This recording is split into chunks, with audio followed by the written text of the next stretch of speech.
ইউনুস আলাইহিসসালামকে কেন মাছ খেয়ে ফেলেছিল? আল্লাহ তাআলা ইউনুস আলাইহিসসালামকে ইরাকের একটি নিরাপদ অঞ্চলে ইসলামের দাওয়াত প্রচারের জন্য পাঠালেন।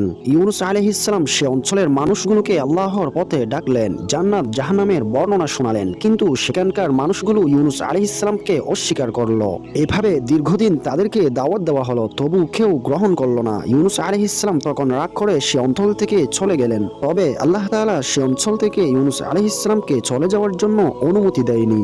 ইউনুস আলাইহিসসালাম সে অঞ্চল থেকে চলে যাওয়ার জন্য একটি নৌকাতে উঠলেন। নৌকা যখন সমুদ্রের মাঝপথে, তখন প্রচন্ড বেগে ঝড় তুফান শুরু হলো। নৌকা পানিতে ডুবে যেতে লাগলো, আর নৌকার মাঝিরা নৌকার ডুবা হতে রক্ষা পাওয়ার জন্য ইউনুস আলাইহিসসালামকে পানিতে ফেলে দিলেন। তখন একটি বিশাল বড় মাছ এসে ইউনুস আলাইহিসসালামকে গিলে ফেললেন। মাছের পেটে গিয়ে তিনি বুঝতে পারলেন তিনি আল্লাহ তাআলার নির্দেশ অমান্য করেছেন। তাই তিনি বিশেষ একটি দোয়ার মাধ্যমে আল্লাহর কাছে ক্ষমা চাইলেন।